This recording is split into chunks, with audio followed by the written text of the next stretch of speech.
Hey guys, welcome to the Max Invest YouTube channel. In today's video, I'm going to be doing a little bit of a market update surrounding Chainlink and Ethereum. Of course, Ethereum just broke its all-time highs and this is a very big moment. And it will be interesting to see if Chainlink can follow in Ethereum and Bitcoin's footsteps and break their all-time highs as well. After we look at a bit of a market update, I'm then going to be going over some of the polls that I've been releasing on the channel and seeing what your answers to those polls have been. Of course, if you enjoyed the video, remember to like and subscribe to the channel, follow me on Twitter, join the Discord, the links are down below, and remember, nothing in this video is financial advice. So let's get into the video. So, as we can see with the market update, both Bitcoin and Ethereum are down on the day. Essentially, the second that Ethereum hit its all-time high, it immediately dumped right back down. Ethereum's all-time high is $4,384 and its old all-time high was $4,375. So Ethereum essentially broke its all-time high by just $9, a very small amount, and then proceeded to dump back down to the low 4,000s, something quite interesting. Now, Bitcoin also broke its old all-time high of $64,000 and pumped the whole way up to $66,000, which is a pretty big pass of the all-time high. Now, as we can see on the charts, Ethereum is around its old all-time high. It really is in that zone. Now, in my opinion, this chart looks unbelievably good for Ethereum. So I'll tell you why I do believe that this chart is looking very good and very set for the end of the year. Now, the first thing that we can notice on the chart is there's been a double top. As we can see, these candles topped out at about the $4,000 range 2 times, all the way over here in May, and then all the way over here at the end of August and at the beginning of September. Now, typically when there is a double top on the macro chart, we can see a break through the third time. So I would be very happy to see if Ethereum can break through this resistance, break through the double top and continue on forward. Of course, Ethereum hasn't quite yet broken through this double top. The only way that we'll know if Ethereum properly breaks through is if it closes above this area and then the next candle is up. Of course, if I do see that, that will definitely be a large buy signal for me and I'll probably continue to increase my Ethereum stack. Of course, there's always a chance that we get rejected from this area and we go back down to the bull market support band. However, I am hoping that that doesn't happen. Now, there are a few things that are telling me that this likely won't happen. The first thing that I'm looking at is all the way back in May when Ethereum had its parabolic bull run, it was extended 110% from the bull market support band. So Ethereum essentially went absolutely crazy. There was a massive extension from the bull market support band and then it followed with an absolutely massive correction. Now, if we look at today, Ethereum is only extended about 30% from the bull market support band. This means that Ethereum is only trading a little bit above its old moving averages. Of course, I do think that this is very good for Ethereum, and it does look like this run is a lot more sustainable from the last run. The bull market support band has just continued to go up over time, and everything is looking very good in my opinion.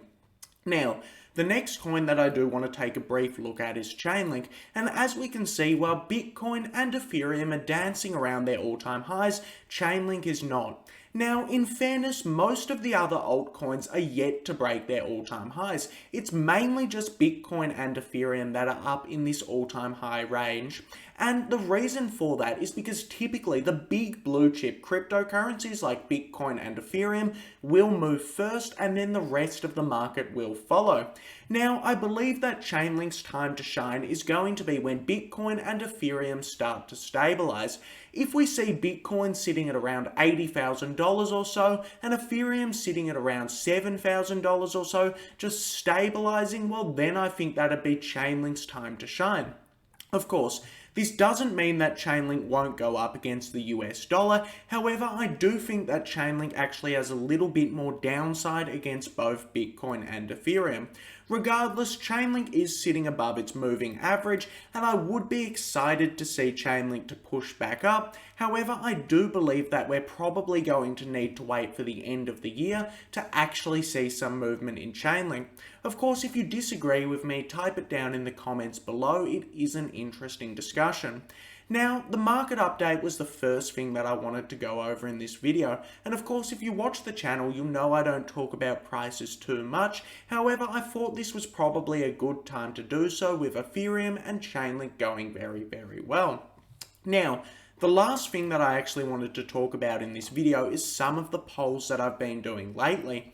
Essentially, YouTube just gave me the feature which allows me to poll everybody and see what everybody thinks in my channel. I thought you had to get to 1,000 subscribers for this feature, but apparently not. Now, the first poll that I asked is, do you hold more Chainlink or more Ethereum? And of course, a lot of you guys said you hold a lot more Chainlink. As we can see, roughly 78% of people hold more Chainlink and only 22% of people hold more Ethereum. Now, I do have a few opinions on this poll. The first thing to note is that the reason a lot of people are holding more Chainlink is because a lot of people that watch my channel are betting on a smart contract orientated future where there isn't just a single layer 1.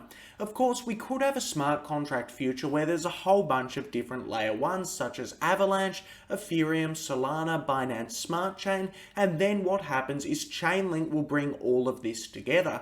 Chainlink is essentially the infrastructure behind a lot of these blockchains, and it can actually make a lot of these work in tandem and allow individuals to use smart contracts on multiple different protocols. So I definitely do understand why a lot of people are holding more Chainlink. However, myself, I do like to hold more Ethereum.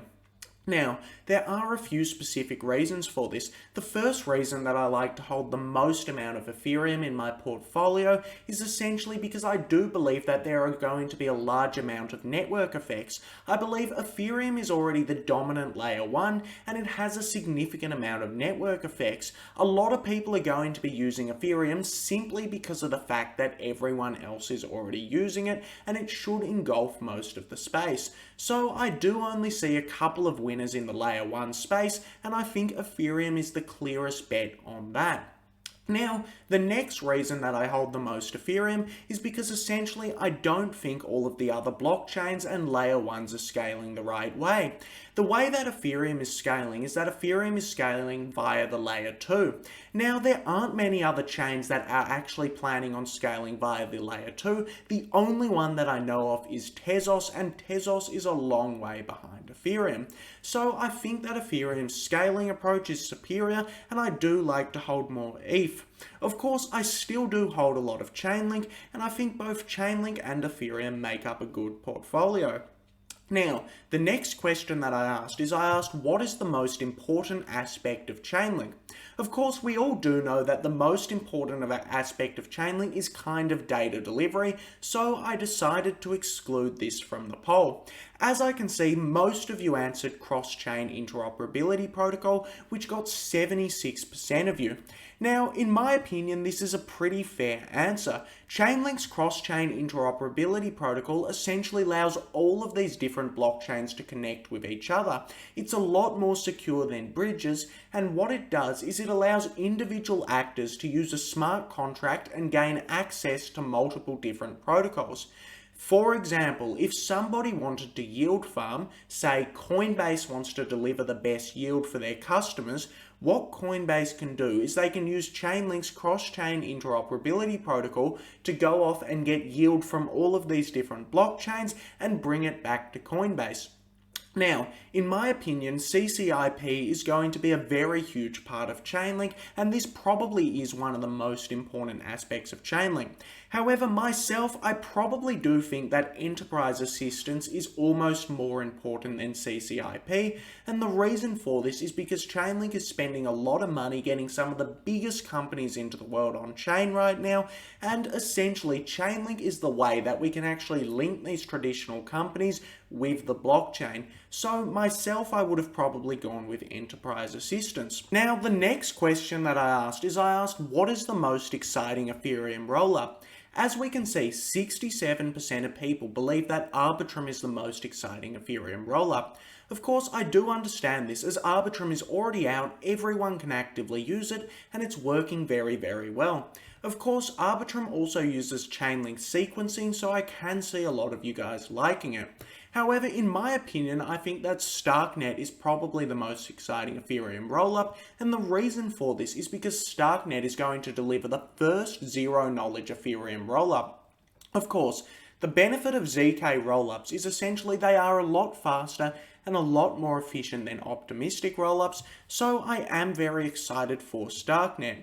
Now, a few of you guys said the Polygon Layer 2s, which I also do find very exciting, and I do expect Polygon to start releasing its rollups at the end of this year and the beginning of next year. It will be very interesting to see Polygon transform into a Layer 2 rollup. Now, the last question is probably the most exciting of them all. I asked you guys, what is your Chainlink price prediction for the end of 2021?